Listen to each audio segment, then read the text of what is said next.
DTF St. Louis is really interesting. I really don't know how to talk about it without spoiling it is the problem. Like for like listeners. Like you, I don't think you would really mind. But the way that it ends, it's a weird fall for the lead character, especially Jason Bateman's character. Like, he's the weatherman, super popular guy in the city, and gets accused and charged for killing his best friend, essentially, who is the on-air ASL interpreter for his weather show. Mm-hmm. And it just like unfolds into this wild, like, sex and lies and insurance fraud and like crazy shit. But the way that it ends was just very like, wow, it was fitting and yet satisfying, but also kind of like, I mean, I guess it's kind of like what suburban life is. It's just, that's just what it is. Yeah, I didn't watch enough to... You only watched the first episode, right? Yeah. What? Oh, are you clipping? Yeah. Okay. Yeah.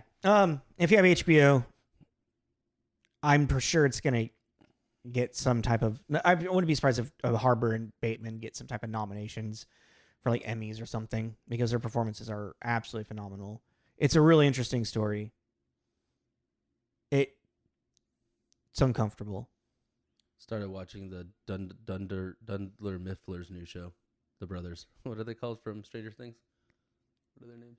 The Duffer Brothers? Yeah. They have a new show? Yeah. What show? It's called Something Very Bad Is Going to Happen on Netflix. Wait. Is that with the redhead from It? No. Okay. That's that superhero one. No, this is about... That's like the Carrie one. Is that what you're talking about? It has Carrie vibes. Kind of, yeah. She's in a small town. And Yeah. Bullied. No, Something Very Bad Is Going to Happen is a horror miniseries that they're doing, or did. It's done. Mm-hmm. But it's like 8 episodes. Fiance goes to his cabin for their marriage, and something's going on with the family. I remember seeing the trailer for this, and it looked interesting. But I watched the first episode. It's actually really tense in a really cool way. All right. In a really fun way. That's kind of like, I was watching it and then I looked up the rating, and that discouraged me from finishing it, because I was like, just from what this show is and then what the rating is, this is gonna be one of those things that could have probably just been a 2-hour-long movie. And called it a day. They probably stretched it out. We're getting a little long here on the opening, but last final thoughts on with that is like, it is interesting to think about how certain properties, like, wow, this would be better in like a 6-part, 8-part series versus like this 6-part series could have been a 2-hour, 45-minute movie. And it would have been solid. Yeah. Like, you know. It's interesting. It's interesting to think about. Yeah. Yeah. Anyways, this is Tommy. This is Jacob. This is Tommy and Jacob's Mixtape.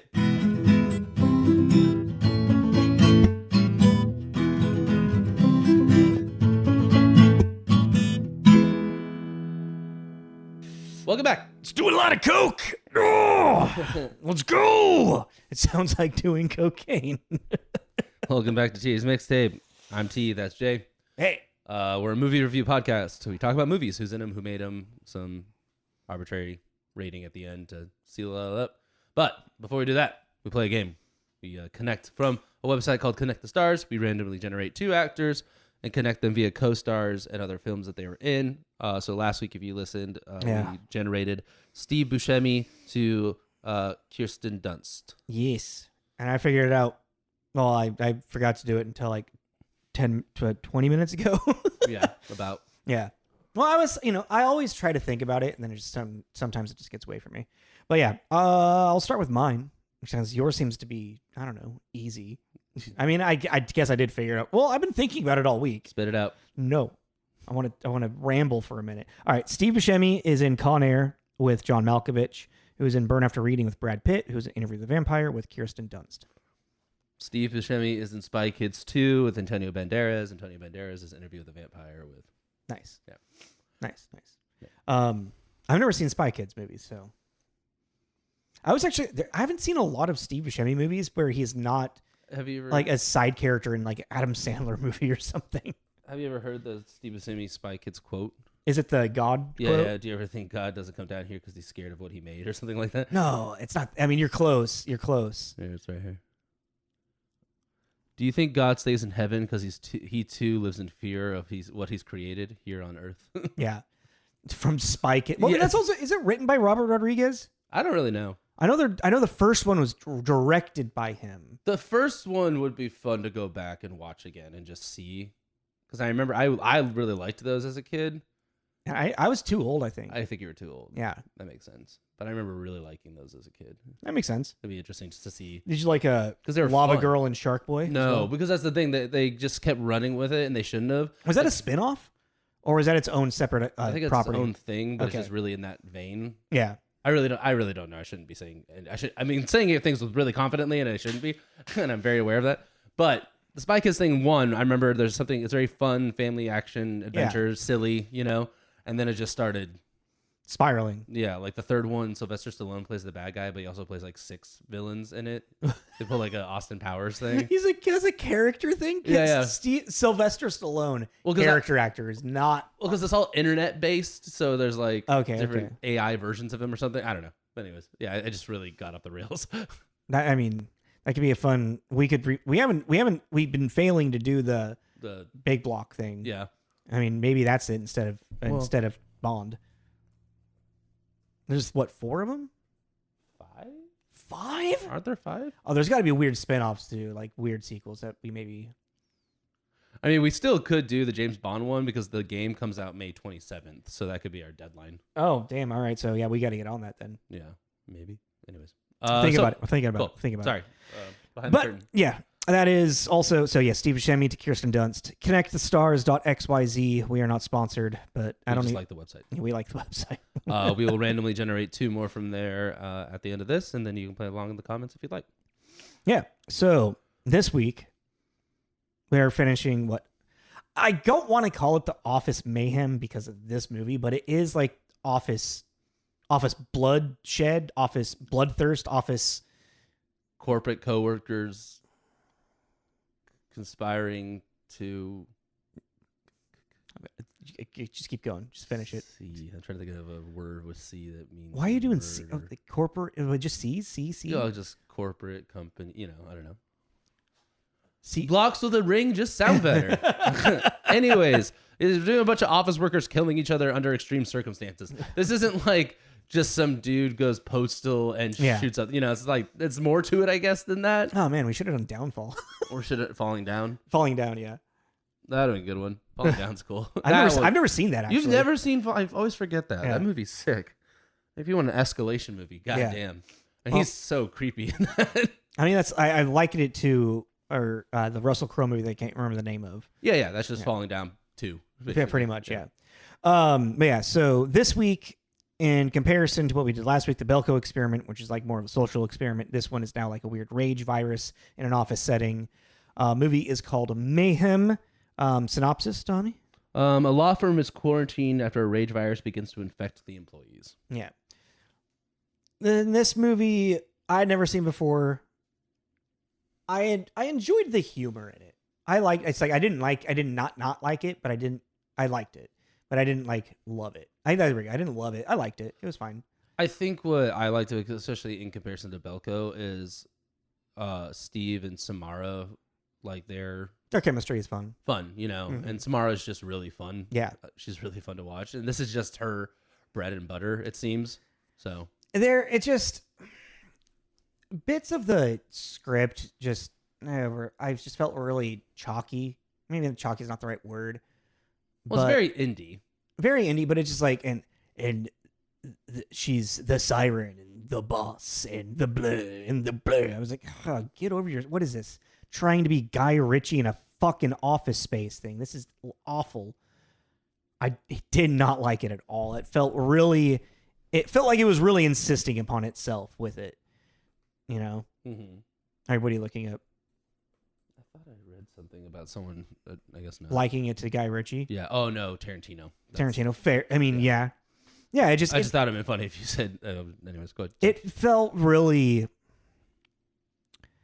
really forced, like idea of like this cheekiness in the script, and it just didn't ring with me. Just didn't ring with me. I get that, but I mean, I liked that because this whole video game-esque, they're trying to get up to the top floor. It was almost I liked that.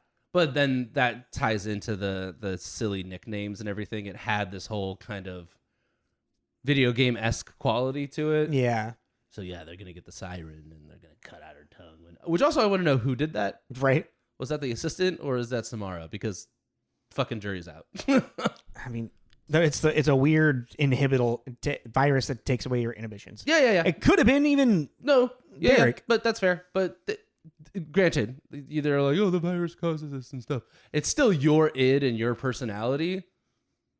You still cut out the tongue. The virus that your brain wiring still went to. That would be funny. She's called the siren. Let's cut out her tongue. It sounds like a Derek thing. That's still your brain. That does sound like it. Maybe I didn't even think about Derek. Really? You didn't even think about him? No, because she was holding it and she was going like she was. That's right. She was playing with it like fucking Harley Quinn. She would be a good Harley Quinn. Well, I mean, she looks like Margot Robbie, Australian actress, blonde Australian actress. Jesus Christ! All right. Yeah. So let's get into the deets of it all. So yeah, this came out. I was released at first South by Southwest Film Festival, March 13th, 2017. Got a limited theatrical release. Looks like November 10th. I could not find its box office. It didn't. Well, it didn't make enough money. Just didn't make enough money. Well, because this was a budget of $2.5 million and it grossed about 17,000. Wow. So. 17,000. What is it in one theater? Was it in two cities or something? Damn. Yeah, so I didn't even. No, you got to make at least $1 million to get in because of the box office is a 200. Yeah, out of 200. So exactly. Wild. I mean, it also was in through a lot of film festivals. So, and also, okay, this feels like it was made for Shudder. I mean, Steven produced it. I don't know if it was made for. He was an executive producer on it, so that just means I think he just helped fund it. Did we watch this on Shudder? We watched it on AMC Plus, but Shudder is shutting down. So, well, yeah, it's being absorbed into. It's just, I mean, it already was AMC Plus, but yeah, the Shudder app itself and streaming service is disappearing, and AMC Plus already had all the Shudder stuff, anyways. Yeah, that's what I'm saying. I think AMC Plus has been absorbing Shudder over time. Did AMC Plus start Shudder? Shudder was its own thing for a long time.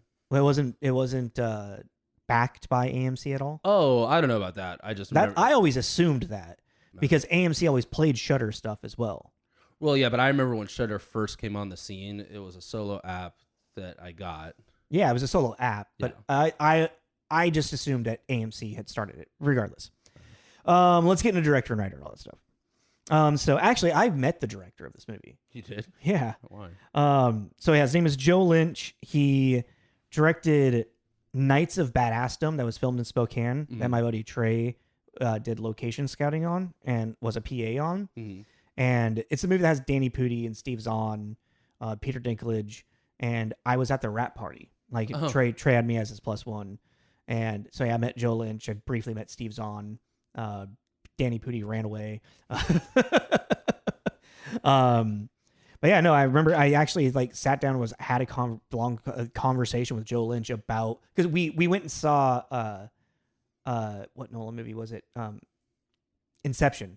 We all went and saw Inception together, and we're all talking shop. That's kind of cool. Yeah. So yeah, I talked about Inception with Joe Lynch actually. Huh. Yeah. He's also the IT guy in this movie. Oh, is that him? That was him. Yeah. Oh, okay. Yeah. It was weird. I was like, yeah, that guy kind of looks weirdly familiar. What the hell is that? Anything else from Joe Lynch that you noticed? He has nothing stood out to me. Yeah. Wrong Turn 2 and Nights of Badassdom are really the only two. I think you might enjoy Nights of Badassdom. You've been trying to get me to watch that for a while. It has a similar vibe to this as well. Okay.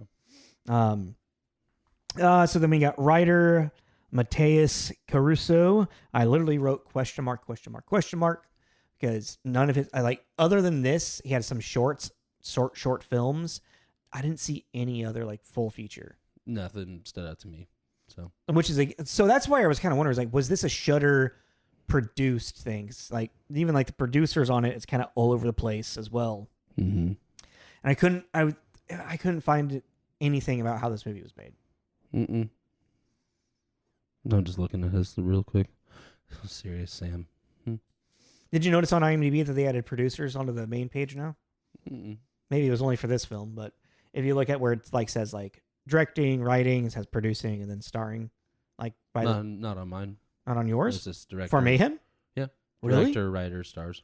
Dude, that's weird. Mine has producers. Mine's updated, I guess. Yes. Anywho, all right, yeah. I guess we can go. Do you have any other thoughts? I mean, it's literally like, yeah, Joe Lynch and Matias Caruso just kind of like they do. I don't know. Joe Lynch essentially he has, he's slowly directs stuff every now and then. I don't know what he probably has like departments that he works in and stuff like that. So Yeah. but Matias Caruso, I don't know anything. So yeah, let's get into starring. So we got our who plays Derek Cho, Stephen Yeun, and probably most recognizable is from The Walking Dead. Yes. Also And the voice of Invincible. he is the voice of Invincible, which is awesome. He does a great job with that. He's also in a series that came out, first season a couple years ago called Beef. That's really fun to watch with Ali Wong. Oh, he's in Mickey 17. That's right. Yeah, he is. Yeah. He's the asshole. Mm-hmm. Asshole friend. And then we got Samara Weaving, who I've only seen. Oh no, I've seen Ready or Not. That's the one where they're trying to kill her before Her wedding day. her wedding day. Yeah, Before the day's over. yeah, for the sacrifice thing. Yeah. And then the babysitter and the sequel to it.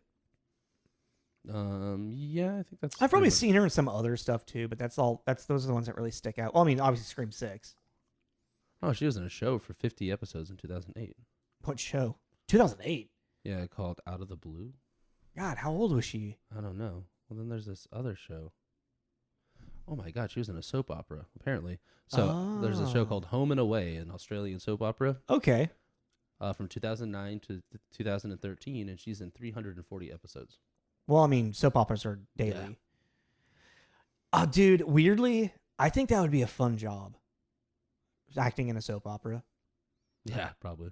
I just think of Moira. Moria? Oh, yeah, Yeah. yeah. I think of Joey. Oh, yeah, yeah. I only have one I only person. wrote down those two, to be honest. I put down Stephen Brand because he's kind of our main bad guy, the boss. Oh, that's fair. Towers.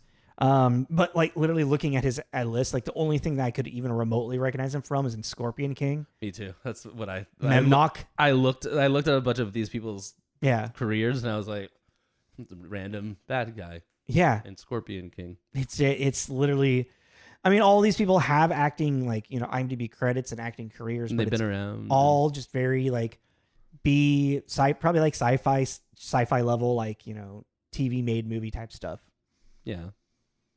which is crazy. Like Stephen Yeun and Samara Weaving. It's like, they're the big build actors for this film. Well, Caroline Chikizzi, I don't know how to say her last name. The Siren. Oh yeah. She's done She's an Aeon Flux. She's an Aragon. yeah. But we Minor characters in a lot of that stuff. we did Aeon Flux. No, we did Ultraviolet. we did Ultraviolet. I think at this point we need to do Aeon that Flux. way we could just say it and we're technically right. Yeah. Like, yeah. That's so funny. Just because that's like we were like talking about it. They're also like completely different plot lines too. Of I movies. know it's that Deep Impact Armageddon thing. It just feels so Yeah. the same. Volcano, Dante's Peak. Yeah, like it's just so funny. Anyways, it's not. It's really not that funny, but I find it pretty funny. All right, let's get into the reviews. Okay. All right, so this is I found it very interesting, especially in comparison to the Belko experiment. So it's got a 6.4 on IMDb, which is 0.2 higher than Belko. And then Belko is relatively low for Rotten Tomatoes. And this is definitely higher. So like 84% tomato meter. So like critically, really well received. And then 66% popcorn. So like audience is a little more lukewarm, a little okay. I'm going to guess Metacritic is 65. Metacritic is 62. Belko is 44. Yeah. Okay. But with Mayhem, it's a 62, which comes to generally favorable with 7 positive, 6 mixed, and 0 negative. I mean, there's probably some of those mixed that are like super low that might as well be a negative. Might as well. So with an 80 by Joe Lydon at Variety, a smartly constructed and Satirical. No. Sardonically funny indie. Okay, so smartly constructed and sardonically funny. I practiced that too. Funny. Did you look up the word? Okay. Funny indie with attitude that somehow manages the tricky feat of being exuberantly over the top, even as it remains consistently on target. That's a lot to take in. That right there is everything that we said was kind of wrong in Belko. I need you to read that back just a little bit slower. I couldn't follow it all. A smartly constructed and sardonically funny indie with attitude that somehow manages the tricky feat of being exuberantly over the top, even as it remains consistently on target. Okay. Yeah. Okay. Yeah. Well, that's the thing. Is this definitely knows that it's trying to be a comedy? Belko, I think, was trying to make a statement with weird points of humor in it, James Gunn style humor, and it just didn't hit because the social commentary was so thin. Mm-hmm. This isn't trying to make a social commentary on anything, in my opinion. I think it's trying to make a social commentary on corporate bullshit.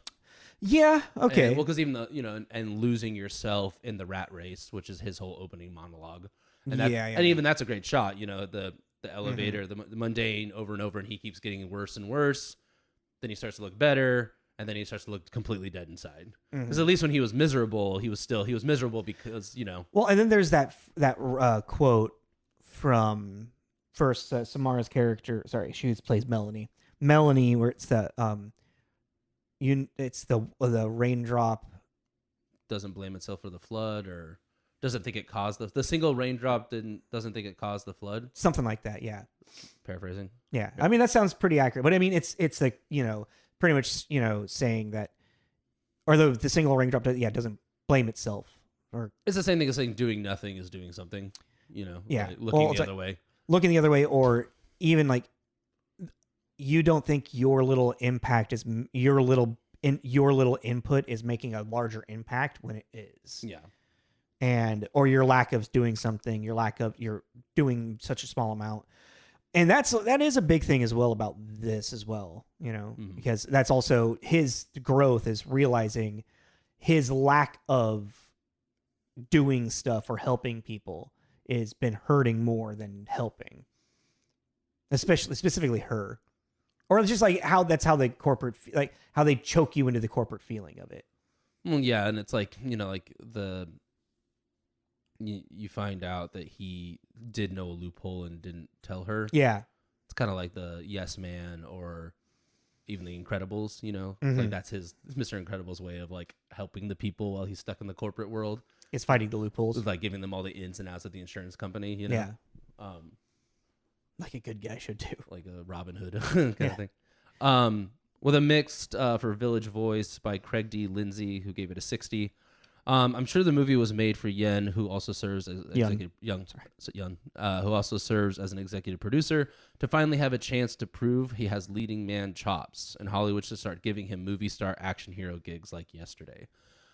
I liked that one mainly because I liked the segue into how well I thought him and Samara did. Yeah. Because this is one of those movies that, weirdly enough, without a strong, especially without, this needs a two leading person with good chemistry kind of trajectory to make it work. And if you had fumbled on casting those two roles, the movie would have been unwatchable, in my opinion. If you didn't have, obviously you might have been able to find someone better. Yeah. I think they were great in it, but I'm just saying, like, if you really didn't nail that, the movie would have been really hard to watch. Kind of like Belko. Like, we didn't really give a shit about anybody. Yeah. But we actually kind of started being like, I felt kind of like, all right. Like, we have just enough to care about these characters in the sense of you get an outside perspective. And this is a big thing. I remember when I was working on a short film with Kanan and Kat. And a big thing that we talked about was trying to find our character to be like, can have the audience kind of try to connect with him if he's a piece of shit. Well, this specific character, sorry, not this stuff, not Mayhem. I'm talking about the short film. Sorry. Introducing an outside element or like family member can be a really easy way to add empathy, and showing even just like that phone call is like the key thing. A sister who cares for him, who he wants to be there for, but he's too wrapped up in the rat race of the corporate world. So to show up for her birthday. Yeah. So having him have that girl, and then also he cares about the mug that was given to him. And the painting, and then her and the random, oh, you're painting. I mean, that was definitely, let's give him a little more depth. Exactly. And then we have with Melanie, the biggest thing is she shows up. She's pretending to be a lawyer to get this foreclosure like paused at least so she can catch up on payments. So we have a level of, connection for these people that we never really got in Belko. The closest thing we got in Belko was, they're banging behind the scenes. Yeah. And this guy's a creeping on her. I mean, if anything, you can kind of empathize with that if you're a female. Like, there's creepies all guys all around the world. So, but even with that though too, it wasn't even that like interesting of a character development, because all it was doing was really lazily foreshadowing that he's going to be an issue later. Yeah, in Belko, yeah, and you're like, okay, yeah, no shit. Yeah, but like also to specify with Mayhem, it's like we said rage virus, but it's more of a virus that completely eradicates inhibitions. So yeah, it says it gets rid of your entire id. So you're just ego. You're just pure ego. So people are, it's not just murder, but it's a lot of having sex. All of your drugs, all inhibition is taken away. Yeah, like it's kind of described at the beginning by Steven's character, Derek, that. I like that they kind of gave it a name. Like, there's a little bit of like lore that they build for the world too. What I like too, thank you. I wanted to mention that, and I forgot to. I really like the fact that this is just a commonplace occurrence now. Yeah, this isn't like ground zero. Like, this is just something that societally we've been kind of dealing with. Yeah, and that actually took care of a lot of things, because then you get rid of the what's happening. Everyone's very aware of what's happening, so we can just get right into it. Yeah, and it's like there's a big setup of that of like, a person at this firm had already, like, he was the first one to be given a free what is it called? Like, he wasn't at the firm, he was their client. Oh, he was just their client. He was their client. Fair. Okay, he was their client, and they got him off for murder, basically kind of pleading a temporary insanity. Yeah. And then that's kind of a cool through line too, because then everyone's like, because our character Derek is one of the people that worked on that case that helped him get off. And it kind of then turns against him, because then it turns into the fucking purge. We're like, hey, nothing matters because he proved that we can legally get away with fucking whatever, you know? And it's kind of, that was actually pretty interesting. We're like, man, Derek, you're really biting yourself in the ass right now. And then he's like, you know what? No, I'm going to use that to my advantage too. Do you have any more reviews? No. Okay. So we can continue on this train of thought then. So it sets up at the beginning, like, with that whole thing, and it explains the virus, and damn it, I lost my train of thought, actually. Sad. Noises. Drink it all. Suck it all in. All right, so it gives the name of the virus, and it establishes in this world, like you were saying, just it exists. So it kind of helps. It's weird because most of the time when you have that like over the monologue at the beginning of like explaining the circumstances of the world, it's a cheap way to kind of like set your world, but for a movie that's kind of cheeky like this, it kind of fit. Well, yeah. But I just think also in the like. I was like, it's a difference in like a fantasy movie where it's like, and in the dark lands, far, far away, there was the stone that gave everybody pink eye, and they became very angry with each other.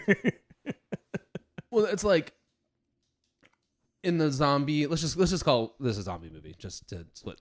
Virus movie, whatever. Virus movie. I wouldn't call it a zombie movie. But you know what I mean. Virus taking over, doing a bunch of shit, causing a bunch of issues. But it's like two that came to mind because we were just talking about it. It's 28 Days Later, and then another one that came to mind was Dawn of the Dead, the remake. When those two movies, they both start with the initial outbreak confusion scene. Yes. And it was very nice to skip over that. That's like watching a Batman movie or a Spider-Man movie and not seeing him. I don't need to see Ben Parker die again and again and again. I don't need a Martha. I don't need there are certain things that in the media they are so saturated that you can kind of jump ahead a little bit, and I really appreciated that was just like, this is COVID. Yeah. Well, and they kill each other. Yeah. What's the interesting one about this as well is that they have a cure for it. It's just how long it takes to administer the cure. Yeah, and like I really like, it's like when like the sensors go off for the building and then they get all like locked down. It's like 2319. We have a 2319. And they're locked in there, and it's like, no, you're all in there for 8 hours until like good fucking luck. Yeah. But even the CDC is like, try and avoid things that will cause, but then the fucking dickhead boss is like, get everyone back to work while snorting cocaine in front of her, which was awesome. No, that was one of my favorite scenes. Well, it's like, because at first it's hinted when he's like, oh, just like cocaine, and she's like, yeah, but 100 times worse. Yeah. And then you cut to his office a couple scenes later, and he's doing a line, and you're like, oh, that's why he said cocaine. He likes cocaine. He likes cocaine. And then cut to in the boardroom, he's just got a fucking lines of coke, and like, oh, he's just now lost all as he would lose all inhibition. Now he's just also, how much coke do you think he went through in that day, and how much coke do you think he has on hand at all times? That's more my why, that's crazy. Why would he have so much if you have a private penthouse office, he has 8 hours worth of cocaine. That's a lot of cocaine. That's a lot of cocaine. That'd be a funny way to end it. Like he just overdosed. Oh, right. It just has a heart attack. Yeah, like right before the fight. And then or what if like he, like when he smacked himself in the face with a coke? That would have actually been really funny. Because then it'll go back to the inhibition thing. Yeah. And it's just like he didn't have the wherewithal to like understand at this because of the virus that you will overdose. Oh, he went through like an 8 ball an hour or so. Yeah, like that would actually been pretty funny. He gets ready to hit him with the golf club and just falls over. And that would have gone with the satirical dark comedy thing. Yeah. You know? Yeah, but then you're kind of you're robbed of the Derek fighting him, and which actually was a pretty cool fight scene, I gotta say. Yeah. For like also, again, where the fuck did those models come from to like seduce Derek to the dark side? Yeah. What the fuck was that? I don't know. He has an ungodly amount of cocaine. Who's to say he's not gonna have escorts in his office? That's right. Too? He just has escorts on. Yeah, on in like pro bono. It's just like he has like an office on the side where he just has escorts just chilling there, like just in case a client needs a blowjob or something. They're just sitting there, filing their nails, hanging out until called upon. Jesus Christ, that's awful. Ugh. God.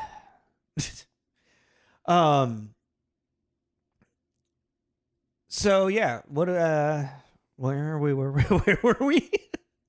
Oh yeah, we're talking about the beginning. How it's nice that they didn't really go through like creating the backstory. It's just, this is a thing that exists, which was a fun thing, and I felt like that was pretty an original feeling too. Well, because then we just jumped into the chaos. We didn't build up to the chaos. Yeah. You know, I mean, granted, I guess also, but with that though, you get some pretty iconic scenes, like in Dawn of the Dead, her being chased by the zombie children at the birthday party, and not knowing what's going on, and there's these little coming at her. Like that's pretty fun. Well, it's like I remember one of my favorites is in well, there's two that come to mind now. Shaun of the Dead, with them walking from the bar and the guy, and they're like, Oh, they're singing. Yeah, and he's doing the call back. Yeah, it's almost like from Young Frankenstein putting on the Ritz. yeah, exactly, exactly. And then in Zombieland, the girl next door that he lets in, Amber Heard. Yeah, but they also did that in a really good. They did the Deadpool thing. Yeah, where they break the fourth wall. Yeah, they changed the pacing of it, so you Mhm. get flashbacks in the middle of the current storyline. I mean, but Zombieland's also fucking top tier zombie movie. It really is. Yeah, That's a really good one. yeah, Double Tap is, but yeah. But What's nice with this one? Well, okay, so we've kind of done enough to talk about like the big, like how they set it all up. One of the things that I found really interesting with it was Steven Yeun's performance in general, because in Beef, I feel like you get to see him kind of go a little unhinged in a way, and even as Glenn, you never saw him go unhinged like this. This was like him enjoying the violence type thing. Yeah, because like Beef is an escalation movie for sure, but I don't know. I also don't really remember liking Beef very much. Really? I don't remember liking it. I mean, they're not likable characters. That's yeah. I mean, it's the shameless thing. Yeah. You know? Also, by the way, random thought. Fuck Jimmy Steve. He came back again, and I'm sick of his shit. Is he Goku? Yeah. Oh Okay. my god, he is. Yeah. Yeah. I was like, is that Goku? Yeah, I forgot about that. Yeah, and she's Bulma. Who Emma Rossum. is She's Bulma in the Dragon Ball Z? in Dragon Ball Evolution. Yeah. Really? Yeah. There's only one thing I remember about that movie, and that's him going heads up on the car. Oh, is that because that meme where he like slides back and forth Yeah. like more than he only does it like twice in the movie? I Yeah, want to yeah, say, yeah, but then they keep doing it over and over and over. Yeah. But yeah, no, yeah, they're both in Dragon Ball Evolution. I didn't know that. Yeah. Interesting. Oh yeah, yeah. You know, he's a nightmare. He's a nightmare. Anyways, sorry. That just Unlikable people, Beef, Yeah, Steven Yeun. Well, yeah, in this though, it was really that's that leading man thing, because even he has the scene I think of that I really loved was him doing the terms and agreement before the fucking gladiator fight. Oh yeah, With them, they turned all Mad Max and they had like the guy was like, "Okay, Derek, we need just need you to sit down. Yeah, and the crisis. Take a breath. The crisis therapist. Everything's just don't do this." And then like he's still on the line, so he just heard. Like it's funny to think on his end, he just hears murder. I was really hoping that he actually put on a Dave Matthews song after that. I felt like that would have been too on the nose. And also they maybe couldn't have gotten rights to They may name. not have, but Faith No More was interesting. And also I didn't recognize the Faith No More song. But also Joe Lynch has directed a couple of Faith No More music videos apparently. Yeah. Interesting. Wait, did I read that right? Maybe I was looking at someone else. Never mind. I don't know. I don't want to go to agree to that one. I mean, I guess I can look it up real quick. I have him open right now. Oh yeah, he's done some Pete Yorn, Faith No More, Godhead 311. Okay, I did read right. And then Samara Weaving, she's also her performance is great. I mean, it's just like you can tell when actors have fun with roles like this, because you are given this freedom to be over the top. And that's kind of one of my favorite things about performing it. What I enjoyed about performing absurdist stuff was it was hard to reach a ceiling of how bizarre you can get your performance. Mm-hmm. And if you did reach that point, then either your co-stars, your scene partners, needed to reach that as well with you, or do the complete opposite to try to bring you back down. And it would make it in that like tension, but push and pull, like makes it. It sounds like you're talking about filming a Muppet movie. I mean, exactly. Yeah. Well, and Muppets are nothing but, I think Muppets in a sense are kind of like Looney Tunes as well. Mm. There's almost no ceiling of like how bizarre and absurd you can go with it. Mm. It's a different kind of rules of reality that is clown-like more than anything, Yeah. Yeah, commedia dell'arte. Go to classic 1600s performance. It's where it all began.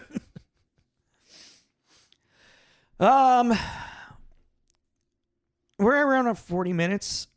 Do you have any more? I mean, I guess if anything, we could kind of talk about Derek's actual like arc.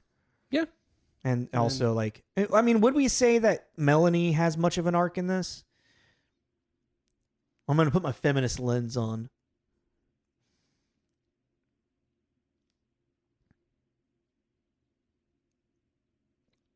No, but I mean, no, not really. Yeah.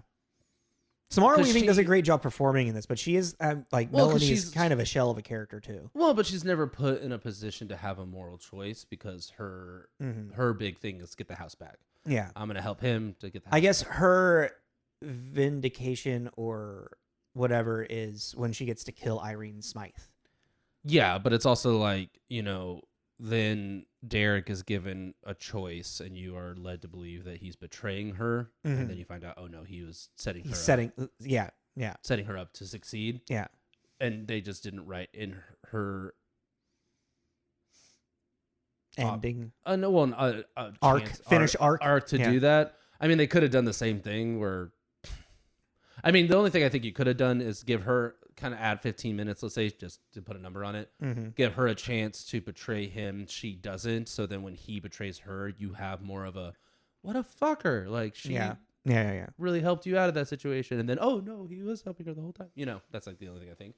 She just wasn't really given opportunity, but she wasn't really our focus. You know what I mean? No. Because I feel like that particular character also, you could have made that anyone, you know, you could have made that a man or it didn't. Derek's one friend that gets murked at the very beginning. Yeah. And then the boss pissing on him was kind of a, that was crazy. That was crazy. And then he has like the breakdown and he kind of has a moment where it's like, it's just the damn virus. And you're like, no, that was pretty brutal. I did like find it, and this is kind of going back to a little bit we were talking. I think we can start wrapping this up. Because I remember asking, it was like, did they show how the virus got in there? Because it just like all of a sudden you get this like moment where like zooms in and it's like in the water, and it's kind of like, well, did somebody put it in there or? You were just like, it's just kind of like the flu at this point. Yeah, it's just running around. It's just sometimes it just happens. Yeah, you know. What a fucking terrifying world. Sometimes you get COVID. And now you don't. Now you just don't talk about it anymore. I don't know. Batten down the hatches. I mean, this virus is absolutely fucking wild. Yeah. So, I really don't have much to say about it. I think we've wrapped up enough with it.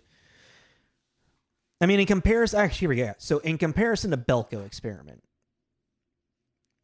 I think we kind of already brought this up. I guess this is trying to wrap it all up before we get into the rating. Belko Experiment was very much a social experiment idea movie that was trying to make a social commentary, and it was very thin and it just didn't really hit the mark. Its commentary, as you brought up, as you pointed out, on like the corporate world, the rat race of it all. It's even that I think is kind of like just a very minor thought, because the focus on this is so much of getting to the boss to... Yeah, he's climbing the corporate ladder to get to the boss. Yeah. Quite literally. Yeah. Through blood, sweat, and tears. I would say, like, if you were to put these in a lane, like Belko Experiment and The Experiment, right? With the Adrian Brody one. And then this, Mayhem, and like Tucker and Dale versus Evil. Cooties.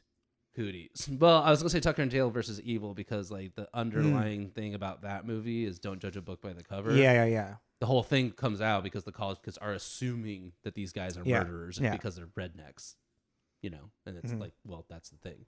This is finally violently pushing back against the things he feels owed from selling his soul to this corporation, you know? Because also it's like, it kind of implies that he became a lawyer to help people, and then he got involved in this scumbag company and then just kind of lost sight of what's important. Like, because even his friend when Marshall sold a soul in How I Met Your Mother. Well, like, you know, even his friend the that gets murked, was talking about like his big virus outburst is that he's totally dead inside because of this shit. Yeah. So getting fired is a beautiful opportunity to get the fuck out of here and live your life and not become me. He's like, I'm so kale. The fuck is kale? You know, like, who likes the taste of kale? This meditation is bullshit, you know. So That's kind of like the underlining factor. And I just think that it was just way more. It was just more fun. It is more fun. Like, it's just more of an entertaining movie. And it's like, well, and the thing that surprised me was I didn't think that everyone was going to be infected, and that those that were infected, that there was going to be a wherewithal of your infection, that it just gets rid of your inhibition type thing. Mm-hmm. So what Derek is doing is using being infected to his benefit. Yeah. And I was not expecting that. And I thought that was an interesting, and it kind of, I will say this movie has a lot of original feel to it. It's an original take on a virus movie like this. Especially with the sense that it can be, it can be healed. And then you won't be held accountable in a court of law because of it. Yeah, exactly. I mean, kind of like The Purge. I think The Purge is kind of a closer thing to this movie in a way. It's like, actually, you know what? Belko Experiment and this mixed together. And you take like the social commentary that the Belko Experiment was trying to make that's in The Purge. And then you have the lack of held accountability that's being presented in this film with the over-the-top violence as well. Then you get The Purge. Yeah. I didn't realize like how Purgian it was when we were talking about doing this until we got like halfway through it. And I'm like, yeah, this is real. Yeah. Real purgy. But the scary thing about the purge, though, is that there is no excuse of a virus. That is just human. That is just human nature. Yeah. And that's what that's like should be the terrifying thing in the Belko Experiment, but it's just not. You only get like one person that's really kind of like that. Well, no, yeah, because even the Belko Experiment is people are stuck in this thing. Mm-hmm. The purge is that are going out to do this thing. Yeah. So that's what makes that scary. Yeah. You know? Yeah. People are actively going out in the purge, wanting to. And then in this, it's like maim and murder. There's a excuse for them to want to maim and murder and fuck. Yeah. I think it just makes it easier to digest for the audience, and that's what makes it more fun. Yeah. Because you have this thing to fall back on. Yeah. And it makes it not a thriller horror like The Purge. Because it is. And also, I mean, the way that it's presented, the camera on this, it's very fast paced. It feels kind of Guy Ritchie-ish as well, Well, and then, yeah, because you then have those like scenes of like cutting into the rando people like snarling at each other and being kind of like animalistic and stuff. So it's like one of my favorite. My last thought for this, and then we need to actually do a rating. One of my favorite things to do was just watch the people in the background and just see what they were doing. Yeah, just see what they were doing. Yeah, like the woman like covering herself up in Post-it notes. I missed that one. Yeah, I saw the one that was just like overdoing it with makeup. Yeah. Well, no, and the Post-it note girl was behind her. Oh, really? And she was just taking Post-it notes. So I saw the makeup, and then I saw the people having sex, and and then people running around. That's all I saw in that scene. But then there was another one while he was hiding, where there's this girl just on the phone, like hitting, like just banging the phone or hanging it up and whatnot. And some woman came from around behind the cubicle and just started throwing tissues. Trash at her, right? Yeah. They're just tissues. I was just like, what the hell's happening? What is this? It's like you can tell that the extras were just kind of told, act crazy, do something, like, and then like the just different levels of of no inhibition, type thing.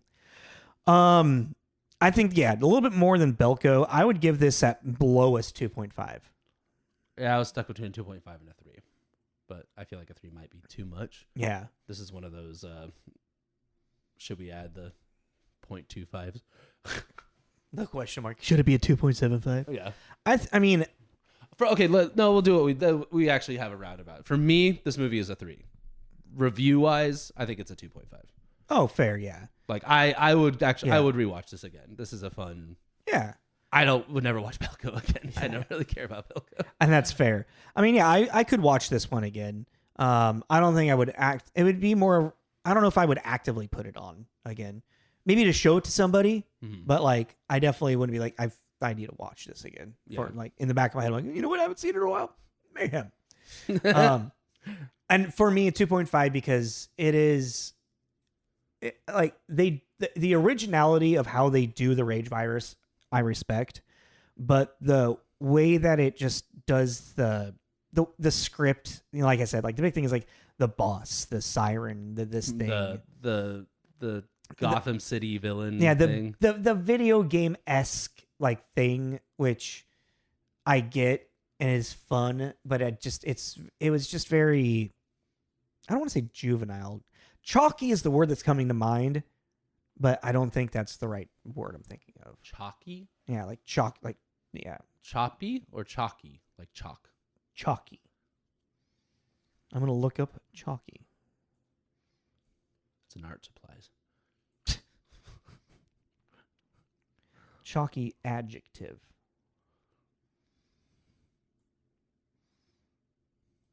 Resembling chalk. Okay. Then there's a word that feels like that sounds like it that I'm trying to think of. Chalky. So what do you? Unclosely. I don't know. So is that what we want to give it? Yeah, you're okay with the 2.5? Okay. So for next week, well, let's do. I had an idea. We're doing We're gonna try a new thing. We're gonna do a through line. So from Mayhem. You should make a star that we started with Mayhem. See how far we get. He'll explain the through line in a second after he's done writing. So the through line idea. So with this movie, I went ahead and gonna pick someone to do a through line to go to another film, and then from that film, he's gonna pick the next. From someone, he means it could be anybody that was involved in the making of Director, this film. writer, producer. Nah, actually, Producer could be good. you want to do producer? Yeah. Okay, fine. Well, just like make it as long as it's like a very specific, like Very involved producer. yeah, Just that you know that it's like, oh, this is, it's like passion project. like or from producer this, Yeah. producer Michael Bay. James Gunn. Yeah. Okay. A producer that's very hands on. Fight choreographer, cinematographer. Soundtrack, Yeah. actor, whatever. So from this movie, I picked Samara Weaving. Mm-hmm. So with Samara Weaving, she is in, what was it called? I forgot. I had it open. I forgot. Well, I was just thinking of the Jason Segel movie. There you go. Guns That's right, Guns Akimbo. Akimbo. Yes. It has Daniel Radcliffe. Yes. in it. Always wanted to see it. Never got around to it. Same, But she's in it. same. So we're going to do that next week. And then from that, Jacob's going to then pick the following movie. Whether from it's some element from that. I will find whatever I find interesting, like the director, and I think it should be like what you found maybe most interesting or like enticing out of director, writer. Yeah. Like ooh, what we liked from the film or Want to see appreciated more of the film. Yes. I did have a stipulation. Shit. I don't remember what it is now. Oh, and Don't use the same actress. It's actually yeah, well, that I thought it goes without saying. Okay, so from Guns Akimbo, I picked. Okay, did Samara Weaving and ready or not? Like, I lost it again. Shut up. Sorry. Try to be movies that we haven't seen, Oh yeah, of course. Yes. or yes. at least if it's something that you, I haven't seen it in a long time. Kind of like with the Belko experiment. I was like, I haven't seen this in a while. or like something I haven't seen. Like if Yeah. you're gonna pick, be like, oh, I always wanted to get him to watch this. Here's the Yes, opportunity. I got you.